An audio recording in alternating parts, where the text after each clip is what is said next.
والسلام على رسوله الكريم وعلى آله وصحبه أجمعين. أعوذ بالله من الشيطان الرجيم. بسم الله الرحمن الرحيم.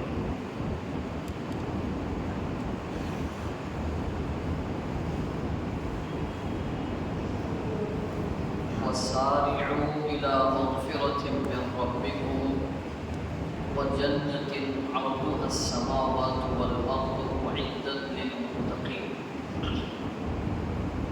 الذين ينفقون في السراء والضراء والكاظمين الغيظ والعافين عن الناس والله يحب المحسنين والذين إذا فعلوا فاحشة أو ظلموا أنفسهم ذكروا الله فاستغفروا لذنوبهم ومن يغفر الذنوب إلا الله ولم يصروا على ما فعلوا وهم يعلمون أولئك جزاؤهم مغفرة من ربهم وجنات تجري من تحتها الأنهار خالدين فيها ونعم أجر العاملين.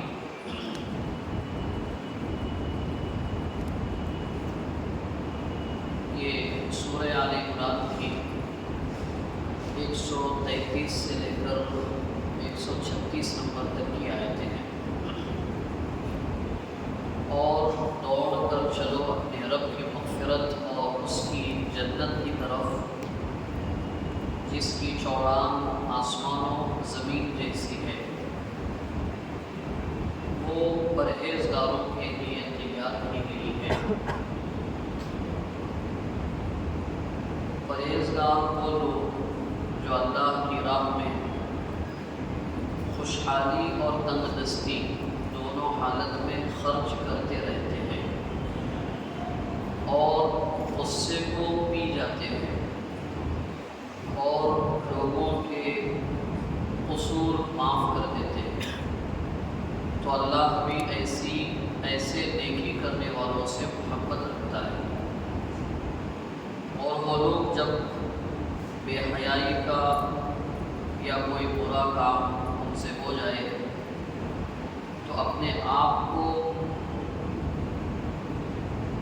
یا برائی کا کوئی کام کر لے تو اللہ کو یاد کریں, فوراً اپنے گناہوں کی بخشش مانگ لیں اور خوب سمجھ لو کہ گناہوں کی مغفرت اللہ کے سوا کوئی نہیں کر سکتا. اور جان بوجھ کر اپنے کیے پر اڑے مت رہو. تو بدلے میں ان کے رب نے انہیں معافی دے دی, جنت بھی عطا کر دی جس کے نیچے نہریں بہتی ہوں گی, وہاں وہ ہمیشہ رہیں گے. اور عمل کرنے والوں کا یہ بہت ہی بہتر بدلہ ہے. مذکورہ آیات میں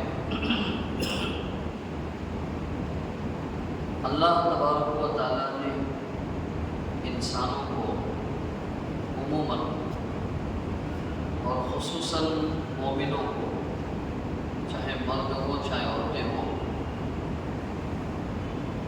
کچھ صفات اور کچھ کام کرنے کا حکم دیا اور ان کاموں کا ریوارڈ بھی بتا دیا, اس کا بدلہ کیا ملے گا, اس کے نتیجے میں اللہ کے پاس انہیں کیا بدلہ ملے گا وہ بھی بتا دیا, اور کام کیا کرنے ہیں وہ بھی بتا دیا. دیکھیے, سب سے پہلی چیز یہ ہے کہ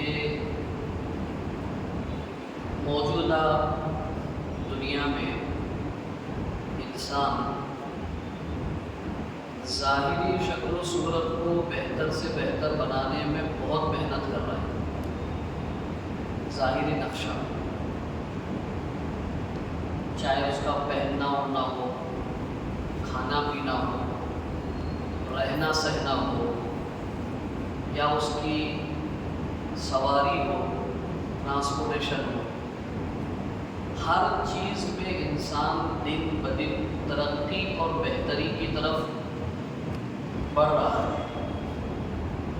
آپ غور کریں گے تو ہمارے رہنے کے جو مکانات آج سے 50-60 سال پہلے جیسے ہوا کرتے تھے، اس کو اگر کمپیئر کریں، اس کو اگر موازنہ کریں آج کے مکانات سے، تو بہت ترقی ہو گئی، اس میں بہتری آ گئی۔ اس میں ہمارے پہننے اوڑھنے کے سلسلے میں ہمارے جو دادا پردادا وہ جو لوگ تھے وہ کیسے کپڑے پہنتے تھے، ان کے لباس کیسے تھے اور ہمارے لباس کیسے، تو بڑی ترقی ہوئی، اس میں بڑھوتری ہوئی، بہتری آئی۔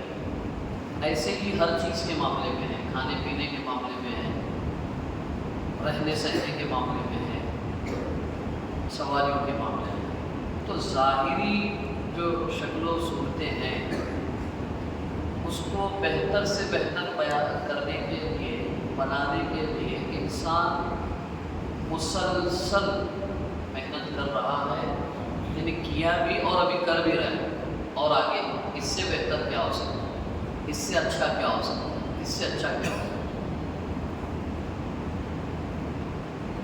جیسے قرآن مجید میں سورہ تکاثر میں اللہ نے بیان فرمایا کہ تم مال، دولت، عزت، شہرت کے بڑھوتری میں اتنے منہمک ہو، اتنے مصروف اور بزی ہو کہ تمہیں قبر میں جا کر ہی فرصت ملے گی۔ الہاکم التکاثر حتی زرتم المقابر، قبر میں ڈال دیے جاؤ گے، وہاں پر جب تم سے سوالات کیے جائیں گے اس وقت پتہ چلے گا میرے پاس تو ان چیزوں کے بارے میں سوچنے کے لیے وقت ہی نہیں تھا۔ صبح اٹھتا تھا، جاب تھی، دکان تھی، کاروبار تھا، کھیتی باڑی تھی، بس یہی تھا۔ شام آتا تھا، کھانا پینا تھا، کچھ انٹرٹینمنٹ کی، کوئی انجوائمنٹ کی کوئی چیزیں تھی، بس یہی زندگی چل رہی تھی میری۔ تو یہاں خبر میں جو چیزیں پوچھی جا رہی ہیں یا جس کے بارے میں مجھے بتایا جا رہا ہے اس کے بارے میں سوچنے کے لیے تو کچھ وقت ہی نہیں تھا میرے پاس۔ میں تو بہت ہی زیادہ مصروف انسان تھا۔ تو ظاہری چیزوں کو بہتر بنانے کی بہت کوششیں ہو رہی ہیں۔ آپ جسم کو لے لیجیے، فزیکل فٹنس کے لیے، اس کے لیے ایک کیا کہتے ہیں، اس کے لیے ایک الگ شعبہ ہے تیار۔ میڈیکل فیلڈ میں الگ الگ چیزیں، آنکھ کے ڈاکٹر الگ ہے، دل کے ڈاکٹر الگ ہے، دانت کے الگ ہے، کان کے الگ ہے، ناک کے الگ ہے، برین کے الگ ہے، نس کے الگ ہے، ہارٹ کے الگ ہے، ہڈی کے الگ ہے، چمڑے کے الگ ہے، بلڈ کے الگ ہے۔ کتنی محنتیں چل رہی ہیں، لیکن اس مادیت کے دور میں دل کو سنوارنے اور دل کو بنانے کے سلسلے میں یا تو محنت ہو ہی نہیں رہی ہے، یا تو برائے نام ہے، اس کو کوئی کاؤنٹ ہی نہیں کیا جا سکتا ہے۔ یہ جو چیزیں اللہ نے ان آیتوں میں بیان فرمائی ہیں وہ دل کے سنورنے، سدھرنے اور صحت مند رکھنے کے لیے ضروری چیزیں ہیں۔ اللہ کے نبی صلی اللہ علیہ وسلم نے بہت واضح طور پہ فرمایا، تم جانتے ہو تمہارے باڈی میں ایک آرگن، ایک جزو، ایک حصہ ایسا ہے، ایک پارٹ آف باڈی ایسا ہے، اذا صلحت صلح الجسد کلہ، اگر وہ صحیح رہا تو تمہارا پورا جسم صحیح فنکشن کرے گا، تمہاری پوری باڈی پراپر فنکشن کرے گی۔ فنکشن کرے گی مطلب ڈائلیشن سسٹم صحیح چلے گا، بلڈ سرکولیشن صحیح چلے گا، یہ مطلب نہیں ہے وہ حدیث کا۔ حدیث کا مطلب یہ ہے کہ تمہاری باڈی پراپر فنکشن کرے گی کا مطلب یہ کہ تمہارے جسم سے نکلنے والا ہر عمل وہ ہوگا جو اللہ کو راضی کرنے والا ہوگا۔ یہ ہے پراپر فنکشننگ، یہ ہے جسم کا صحیح چلنا۔ ایک آدمی کا جسم سر کے بال سے پیر کے ناخن تک پورا تندرست ہے، لیکن وہ پورا جسم اللہ کی نافرمانی میں لگا ہوا ہے، تو یہ دینی اعتبار سے پراپر فنکشننگ آف باڈی نہیں ہے۔ یہ یعنی دینی اعتبار سے یہ جسم صحیح کیا کہتے ہیں استعمال نہیں ہو رہا ہے۔ تو حدیث میں جو کہا نا کہ تمہارے جسم کا ایک حصہ ہے کہ وہ اگر صحیح رہا تو تو پوری باڈی صحیح رہے گی. صحیح رہے گی کا مطلب وہ اللہ کی مرضی کے مطابق چلے گی، یوز ہوگی. وَإِذَا فَسَدَتْ، اگر وہ جسم کا ایک حصہ اگر بگڑ گیا، فَسَدَ الْجَسَدُ كُلُّهُ، تو تمہارا پورا جسم جو ہے نا ڈسٹرب ہو جائے گا اور اللہ کی مرضی کے خلاف چلنے لگے گا.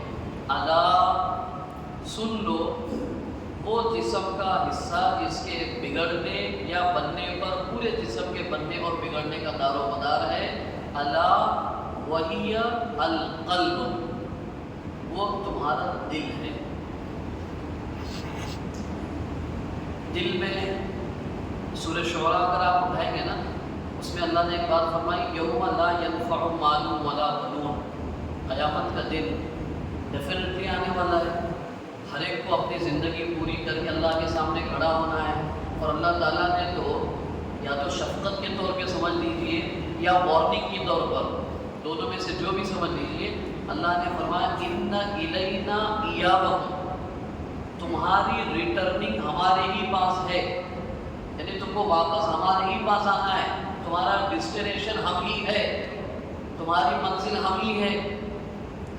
چاہے جتنی منمانی کرو، چاہے جتنا مال و دولت کما لو، چاہے جتنا عہدہ منصب پر پہنچ جاؤ، چاہے جتنی فرما برداری کرو نافرمانی کرو، بہر صورت تمہیں ہمارے پاس آنا ہے. یہ کون کہہ رہا ہے؟ یہ وہ کہہ رہا ہے جس نے ہمیں دنیا میں بھیجا ہے. یعنی نو اینی ڈاؤٹ، اس معاملے میں ایک رتی برابر بھی کسی طرح کے شک اور شبے کی گنجائش نہیں ہونی چاہیے. نہ کسی ڈاکٹر کو، نہ کسی انجینئر کو، نہ کسی لائر کو، نہ کسی عالم کو، نہ کسی سائنٹسٹ کو، نہ کسی پولیٹیشین کو، نہ کسی عام آدمی کو. کیوں؟ یہ انسانوں کا پیدا کرنے والا اور انسانوں کا بنانے والا اور انسانوں کو دنیا میں بھیجنے والا کہہ رہا ہے کہ تمہیں میری طرف آنا ہے. ڈیفینیٹلی نو اینی ڈاؤٹ، کوئی اس میں شک اور شبے کی بات نہیں ہے. نمبر ایک. نمبر دو، ثم ان علینا حسابہم، اور تمہاری زندگی کا حساب بھی ہم ہی لینے والے ہیں. تو یہ تو طے بات ہے. ایک آدمی اگر سپوز سمجھ لیجیے 1000 سال بھی جی گیا ہو، صحیح روایت ہے رسول اللہ صلی اللہ علیہ وسلم کی، اللہ کے نبی نے فرمایا عمر امتی بین 60 و 70، میری امت کی عمریں 60 اور 70 سال کے بیچ میں رہے گی. ایوریج یہی ہے 60 to 70. جو اس سے اوپر گیا وہ ایکسیپشن ہے وہ، ورنہ عام ایوریج عمر میری امت کی رسول اللہ صلی اللہ علیہ وسلم پہلے سے بتا دیے. اب ہر ایک کی آدمی کی اپنی زندگی جتنی گزر گئی، اس کو یہ ایوریج جو فگر ہے اس سے مائنس کر کے دیکھنا چاہیے بھائی ابھی کتنی زندگی میری باقی ہے. اگر میں 30 سال کا ہوں تو اس کا مطلب یہ ہے کہ میرے 30 سال باقی ہے دنیا میں. ایوریج ہو سکتا ہے میں کل بھی انتقال کر جاؤں، ابھی ہو جاؤں. ابھی وہ ہمارے ملنے جلنے والے ساتھیوں میں اللہ تعالیٰ ان کی مغفرت فرمائے، حاجی صاحب عبد الکریم صاحب شاہ جی انتقال ہو گیا ان کا.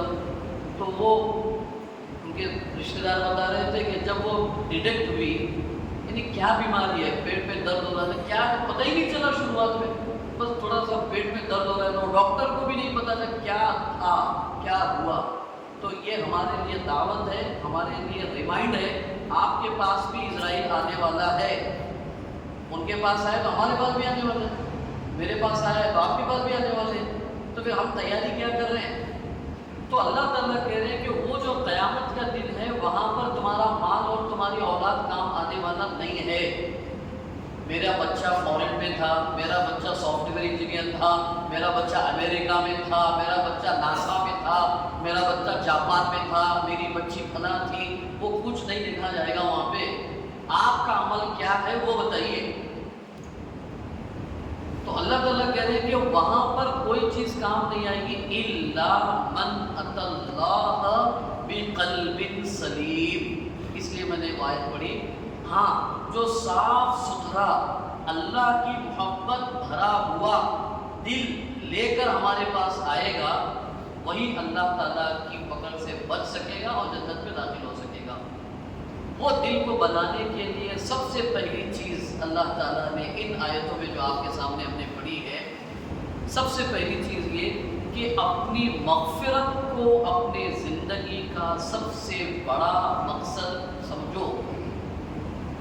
سارعوا، دوڑو، یعنی دوڑو کا مطلب اسٹرگل کرو، محنت کرو اللہ کی مغفرت اور اپنی گناہوں کی معافی اللہ سے چاہنے میں۔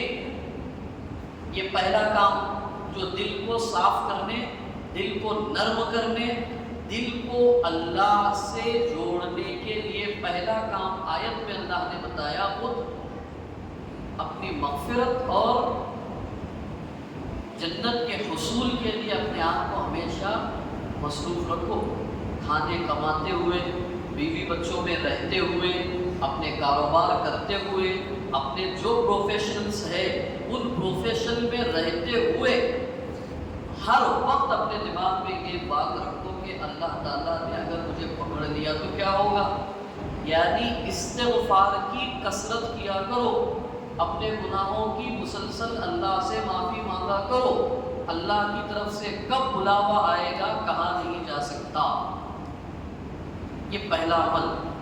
اس عمل کے سلسلے میں خود اللہ کے رسول صلی اللہ علیہ وسلم نے فرمایا، کئی مرتبہ آپ نے وہ حدیث سنی ہوگی، یا ایھا الناس، اے لوگو، توبوا الی اللہ، مسلسل اپنے گناہوں کی اللہ سے معافی مانگا کرو، فرض نمازوں کے بعد مانگا کرو، صبح کے وقت مانگا کرو، شام کے وقت مانگا کرو، جیسے یاد آئے ویسے مانگا کرو، آواز سے مانگا کرو، ہاتھ اٹھا کے مانگا کرو، بغیر ہاتھ اٹھائے کے مانگا کرو، دل میں مانگا کرو، گھروں میں مانگا کرو، مسجدوں میں، دکانوں میں، جب یاد آئے اللہ سے کہو، اللہ میں تیرا گنہگار بندہ ہوں، اس پر رحم فرما اور میرے گناہوں کو معاف فرما۔ معافی مانگا کرو، کیوں؟ فَإِنِّي أَتُوبُ إِلَى اللَّهِ۔ یہ اتنا دل اگر ہماری عربی سے وابستگی ہو اور اگر ہم اللہ سے کچھ ہمارا تعلق اگر ہو تو یہ جو جملے اللہ کے رسول کے صلی اللہ علیہ وسلم ہمارے دل میں لرزہ اور کپکپی لانے والا جملہ ہے، کیونکہ میں، یہ کون میں؟ رسول اللہ صلی اللہ علیہ وسلم، جس کی غلطی اگر کوئی انسان ہونے کے ناطے کوئی مسٹیک ہو جائے، کوئی انسانی تقاضے سے کوئی غلطی ہو جائے، اس کی بھی معافی کا اعلان قرآن مجید میں اللہ نے کر دیا سورہ فتح میں۔ وہ انسان کہہ رہا ہے، میں اتوب الی اللہ فی اليوم اکثر من 70 مرہ، میں روزانہ 70 سے زیادہ مرتبہ اپنے رب سے اپنے گناہوں کی معافی مانگتا ہوں۔ کون؟ محمد رسول اللہ صلی اللہ علیہ وسلم۔ یہ اتنا بڑا عمل ہے گناہ، کیوں؟ وہ بھی صحیح روایت ہے، جب بندہ کوئی نافرمانی کرتا ہے، کوئی گناہ کرتا ہے، اس کے دل پر ایک سیاہ نقطہ لگ جاتا ہے، کالا بلیک ڈاٹ لگ جاتا ہے۔ توبہ کرتا ہے سچی پکی، آنسو بہاتا ہے، وہ ڈاٹ اریز ہو جاتا ہے، مٹ جاتا ہے، صاف ہو جاتا ہے۔ لیکن گناہ کرتا رہتا ہے، معافی نہیں مانگتا، توبہ نہیں کرتا، استغفار نہیں کرتا، اس کا دل پہ وہ ڈاٹ آتے آتے آتے وہ دل پورا سیاہ ہو جاتا ہے۔ کلا بل ران علی قلوبہم ما کانوا یکسبون، یہاں تک کہ وہ دل اتنا سخت ہو جاتا ہے، پھر نہ اس کے دل پر اللہ کی کتاب کی آیت اثر کرتی ہے، نہ نبی کا فرمان اس کے دل پہ اثر کرتا ہے، اوروں کی بات تو اس سے نیچے کی بات ہو گئی، اللہ کی کلام کی بات بھی پھر اس دل پہ اثر نہیں کرتی ہے۔ تو آج اگر ہمارے دلوں کا جائزہ لیا جائے تو تقریباً وہ حالت ہو گئی ہے ہماری جو قرآن نے بتایا کہ وہ سخت ہو چکے، اتنے سخت ہو گئے ہیں کہ اللہ کی آیتیں پڑھ کر کبھی ہمارے آنکھوں میں آنسو ہی نہیں آئے۔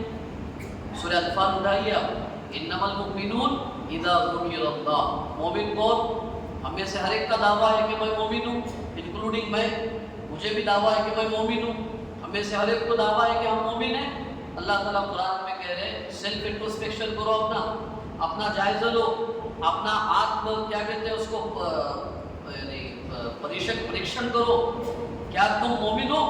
اگر مومن ہو تو سمجھ لو قرآن میں اللہ نے مومن کی صفت کیا بتائی ہے، ذکر اللہ، جب اللہ کا نام لیا جاتا ہے، جب اللہ کا ذکر ان کے سامنے کیا جاتا ہے، جب اللہ کی آیتوں کا ان کے سامنے تذکرہ کیا جاتا ہے، وجلت قلوبہم، ان کے دل کانپنے لگتے ہیں۔ ہوا کبھی ایسا کہ اللہ کا نام لیا جائے اور ہمارے بدن میں کب کبھی تاری ہو گئی ہو؟ نہیں ہوا ہے کبھی۔ تو اللہ تعالیٰ تو کہہ رہے ہیں کہ مومن تو وہ ہے کہ جس کے سامنے ہمارا نام ہو تو اس کا دل کانپ اٹھنا چاہیے، یہ اس کے ایمان کا تقاضا ہے۔ اور اگر ایسا نہیں ہو رہا ہے تو اس کا مطلب یہ ہے کہ انہوں نے اللہ کی معرفت حاصل ہی نہیں کی، اللہ کو پہچانا ہی نہیں انہوں نے۔ اگر وہ اللہ کو اگر پہچانتے تو ان کی حالت کیا ہوتی پتہ ہے؟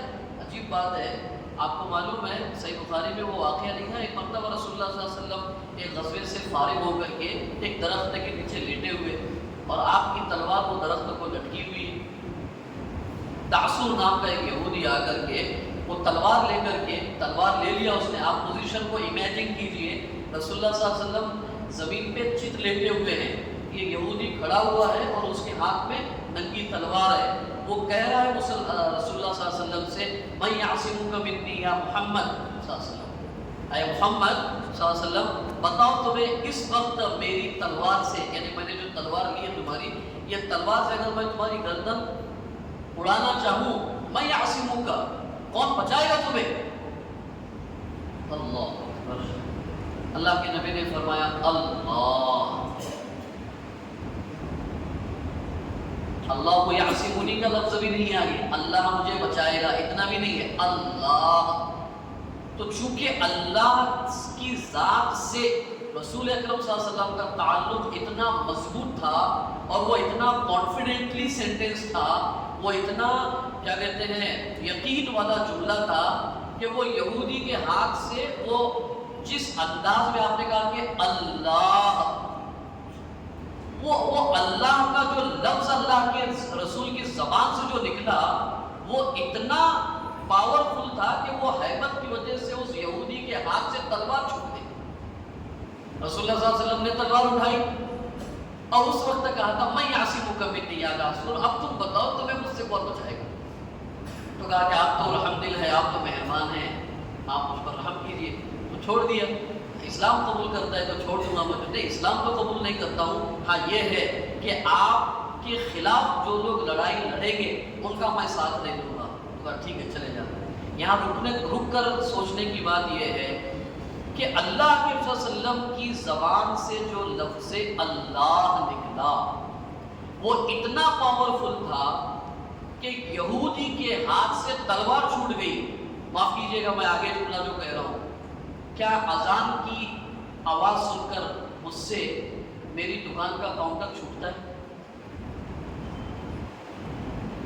کیا میں اپنے گھر کی مصروفیت سے امیجیٹ الگ ہو کر کے اللہ کے دروازے کے پاس آتا ہوں؟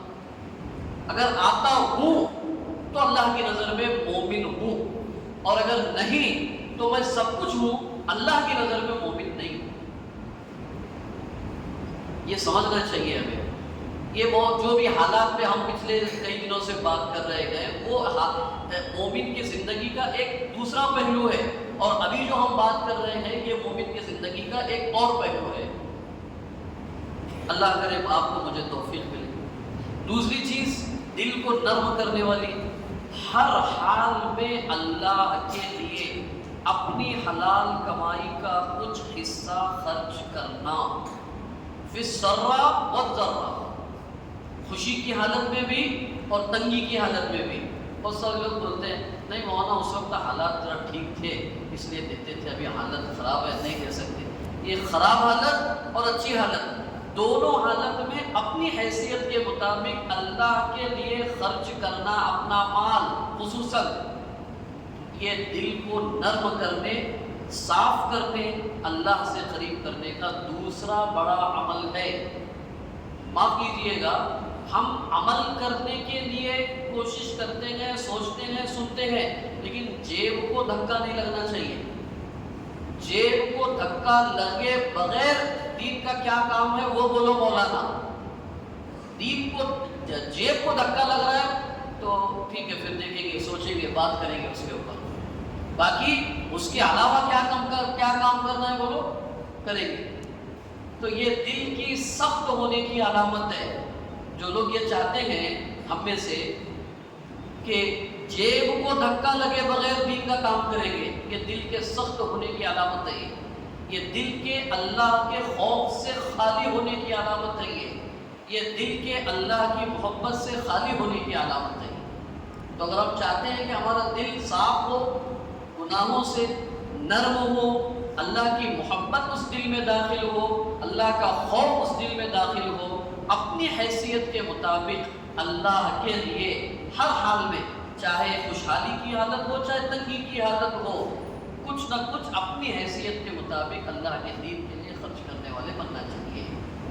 تیسرا عمل دل کو نرم اور صاف اور اللہ سے قریب کرنے کے لیے، کاظمین الغیظ، غصے کو کنٹرول کرنا۔ یہ اتنا بڑا المیہ ہے، اتنا بڑا المیہ ہے، یہ 6 سال کے بچے سے 100 سال کے بوڑھے بندے تک کا ہر ایک کا کامن ایشو ہے۔ 6 سال نہیں، اور بھی 1 سال والے چھوٹا بچہ، غصہ، یہ بہت بڑا غصہ آنا، یہ تو عین فطری تقاضا ہے۔ کوئی بندہ ایسا بولے نہیں مولانا مجھے غصہ آتا ہی نہیں، 2 باتیں ہیں، یا تو وہ فرشتہ ہے، فرشتوں کو غصہ نہیں آتا ہے، یا تو پھر انسان کے علاوہ پھر وہ کوئی اور مخلوق ہے، وہ ریسرچ کرنا پڑے گا۔ اگر وہ انسان ہے تو غصہ آئے گا اسے۔ رسول اکرم صلی اللہ علیہ وسلم نے فرمایا غصے کو کنٹرول کرنا یہ ایمان اور دل کے نرم اور اللہ کے خوف کا تقاضا ہے۔ غصے کو کنٹرول نہیں کر پا رہے ہیں۔ اچھا، غصے کو کنٹرول کیوں نہیں کرتے ہیں؟ اصل میں ایک تو یہ ہے کہ وہ، اگر اس کو سائیکولوجی کے حساب سے اگر سمجھیں گے تو وہ ایک لمبی بات ہو جائے گی۔ رسول اکرم صلی اللہ علیہ وسلم نے کیا فرمایا؟ غصہ آ جائے تو سب سے پہلے اعوذ باللہ من الشیطان الرجیم پڑھو، یہ ٹریٹمنٹ۔ دوسرا کیا بتایا؟ کھڑے ہیں تو بیٹھ جاؤ، بیٹھے ہیں تو لیٹ جاؤ۔ تیسرا کیا بتایا؟ وضو کرو، اور بتایا وضو سے بھی نہ ہو جائے تو غسل کرو۔ مطلب کیا ہے؟ یعنی یہ پورے کو اگر ایک جملے میں اگر سمرائز کر کے اگر بولیں گے تو غصے آنے کے وقت، غصہ آنے کے وقت اپنی پوزیشن چینج کرو پہلے۔ ہم نہیں وہی بیٹھے، ابھی مثال کے طور پہ میاں بیوی کا مسئلہ چل رہا ہے، جھگڑا، وہ گھر میں بیٹھے ہوئے چلا پڑا، اور جگہ بدل دو، پہلے آپ ہٹ جاؤ وہاں سے، نکلو پہلے باہر، آپ چلے جائیے، بولے تو نکل پہلے، مولانا بولے تھے جگہ بدلو، بول کے تو نکل پہلے باہر، آپ چلیے۔ دکان مکان میں کوئی جھگڑا ہو رہا ہے، باس میں، امپلائی میں، مولانا بول رہے تھے جگہ چینج کر، تو نکل پہلے باہر، آپ نکلیے پہلے باہر، پوزیشن چینج کریے پہلے، پوزیشن چینج۔ اور سب سے اہم بات، غصے پر کنٹرول وہ آدمی کرے گا جو اللہ، جس کو یہ احساس ہے کہ میرے اوپر بھی میرے سے بڑا ایک کنٹرول کرنے والا ہے۔ اللہ کو غصہ نہیں آتا میری نافرمانی پہ۔ ابن مسعود رضی اللہ عنہ ایک مرتبہ لکڑی سے اپنے غلام کی پٹائی کر رہے تھے، کسی وجہ کوئی مسئلہ ہوا ہوگا، اللہ کے رسول صلی اللہ علیہ وسلم پیچھے سے آگے ایسا، پیچھے اب میں ایسا مار رہا ہوں کہ پیچھے سے آگے ایسا پکڑ، اللہ کے رسول صلی اللہ علیہ وسلم، غصہ کون ہے؟ ابن مسعود، عبداللہ ابن مسعود، اللہ کے نبی صلی اللہ علیہ وسلم، پتہ نہیں پیچھے سے کون آیا، تو کون ہے؟ ہٹو یہاں سے، تو میں محمد، عبداللہ میں ہوں محمد۔ اللہ کے رسول صلی اللہ علیہ وسلم کیا بات ہے؟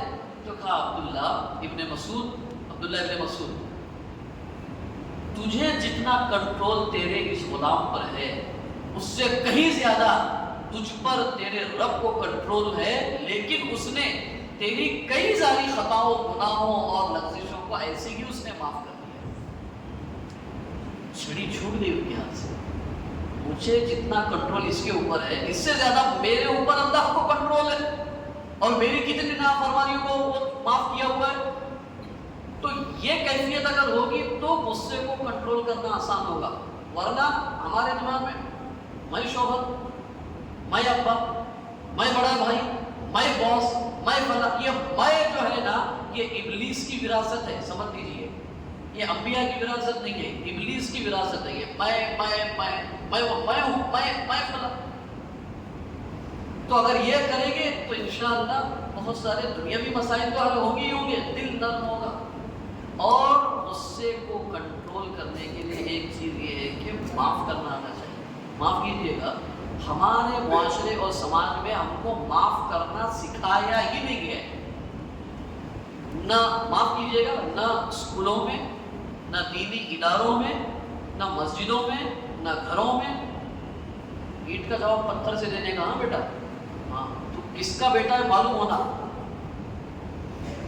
تو کس کا بیٹا ہے، تو کون سے خاندان سے ہے، یہ معلوم ہونا، ہاں بالکل جھکنے کا نہیں. یہ ہماری تعلیم، یہ ہمارا پیغام. اور رسول اللہ صلی اللہ علیہ وسلم کی تعلیمات پوری زندگی اٹھا کے دیکھ لیجیے. پوری زندگی میں آپ نے خود نے فرمایا میں نے کبھی اپنی ذات کے بدلے کے لیے کبھی کسی کو سزا نہیں دی. اور یہاں آپ نے ایک جملہ اتنا فرمایا، حضرت عائشہ فرماتی ہے غالباً یا اور کوئی زوجہ محترمہ ہے، پوری زندگی میں رسول اللہ صلی اللہ علیہ وسلم نے کبھی اپنے غلام اور اپنی کبھی بیوی پر ہاتھ نہیں اٹھایا. پوری زندگی سب سے زیادہ کنٹرول میں رہنے والی بیوی اور غلام، ان پر ہاتھ نہیں اٹھایا. اس کے آگے کی تو بات اور کوئی سوال ہی پیدا نہیں ہوتا ہے. وجہ کیا؟ وجہ اللہ کا ڈر اور اللہ کا خوف تھا. اصل وہ نہیں رہنے کی وجہ سے آپ دیکھیے، معاف کیجیے گا وہ ٹاپک نہیں ہے، گھروں میں عورتوں پر جو ظلم ہو رہا ہے نا، اگر اس کو سب کو باہر لایا جائے نا، منہ دکھانے کے قابل نہیں رہیں گے ہم امت کی حیثیت سے. ہماری بیویوں پہ، بہنوں پہ، بچیوں پہ جو ہمارے خود کے گھروں میں جو ظلم ہو رہا ہے ہمارے ہاتھ سے، وہ بیان نہیں کیا جا سکتا ہے. پچھلے ہفتے 2-3 معاملے آئے تو ہم کو تعجب ہوا کہ ایسا بھی ہو سکتا ہے، شوہر کی طرف سے بیوی کے لیے ایسا بھی ظلم ہو سکتا ہے. ٹھیک ہے وہ ہو سکتا ہے، اڑیل ہو، ان کے اندر نہ ماننے کا جذبہ ہو، ایک الگ چیز ہے، لیکن اتنی حد تک بھی کوئی شوہر بیوی کے لیے جا سکتا ہے، تعجب ہو رہا تھا. بہرکیف یہ ساری چیزیں دل کے سخت ہونے کی علامت ہے. آخری چیز یہ ہے، جب اللہ تبارک و تعالیٰ کی کوئی نافرمانی ہو جائے، کسی بھی طرح کا کوئی گناہ ہو جائے، فوراً اللہ تبارک و تعالیٰ کی طرف رجوع ہونا چاہیے، متوجہ ہونا چاہیے. اگر یہ کچھ چیزیں ہیں جن پر ہم، یہ چھوٹی چھوٹی چیزیں ہیں، کوئی بہت بڑی چیزیں نہیں ہیں، چھوٹی چیزیں، ان پر عمل کریں گے، دل نرم ہوگا، صاف ہوگا، اللہ سے قریب ہوگا. اور پھر ایسے آدمی یا مرد ہو یا عورت ہو، اس کے زبان سے جو جملے نکلیں گے، سامنے والا اس پر عمل کرنے والا ہوگا، اس کا رسپیکٹ کرنے والا ہوگا، اس کی بات پر عمل کرنے والا ہوگا. یہ چیزیں نہیں ہیں، نصیحتوں پہ نصیحتیں کر رہے ہیں، بیانات پہ بیانات ہو رہے ہیں، اور باہر کی چیزوں پہ چرچے ہو رہے ہیں، لیکن امت جہاں ہے وہیں ہے. وجہ یہ ہے دل کو چھوڑ کر ہر چیز پہ محنت کر رہے ہیں. اور اللہ کے رسول نے فرمایا دل پر اگر محنت ہوگی تو جسم بھی سدھرے گا، معاشرہ بھی سدھرے گا، ملک اور ملت بھی سدھرے گی، اور پوری دنیا بھی اللہ تبارک و تعالیٰ صحیح طریقے سے چلانے اور چلنے کے لیے ایک ماحول سازگار بنا دیں گے. اللہ کرے آپ کو مجھے ظاہری چیزوں کے ساتھ ساتھ ان کو بھی اچھا بنانا چاہیے، ایسا نہیں ہے کہ نہیں بنانا چاہیے، بنانا چاہیے، لیکن دل کو فرسٹ پرائیورٹی دیتے ہوئے موجودہ مذکورہ آیات میں جو چیزیں بتائی گئی ان کو سامنے رکھتے ہوئے دل پر محنت کرنے، اس کو صاف، نرم اور اللہ سے قریب کرنے کی کوشش کے لیے اللہ تعالیٰ آپ کو مجھے توفیق عطا فرمائے. وآخر دعوانا الحمدللہ رب العالمین.